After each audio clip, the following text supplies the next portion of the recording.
In 1819, the Missouri Territory was being considered for admission in the United States. While deciding, Congress realized that there was a problem. If Missouri became a slave state or a free state, it would disrupt the current balance. The Union had finally came to a balance with the non-slave owners and slave owners. There was an equal number of each in the Union, and they did not want a negative outbreak.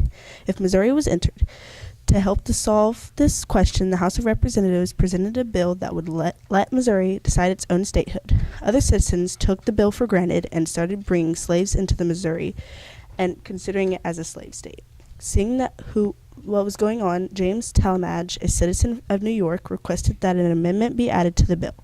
His amendment requested that no slaves should be brought into the Missouri. Also, children born into Missouri should be set free at the age of 25.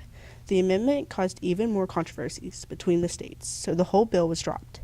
In January 1820, John Taylor also proposed a bill that Missouri enter as a slave state. There was a great decision about it, but in the end it was entered as a slave state. Also, to keep the balance, Jesse Thomas of Illinois proposed a bill that excluded slavery from the Missouri Territory north of the parallel 36-degree 30-minute north, except within the limits of the state Missouri. With these compromises added, the slave and free state finally came to a balance in the Union.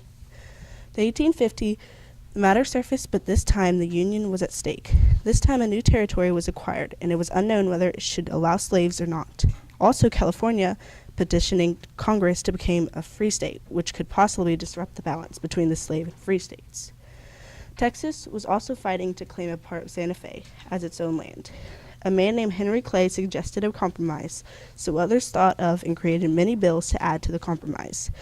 When their work was finally finished, the compromise stated that Texas would relinquish its stolen land, but in return get $10 million.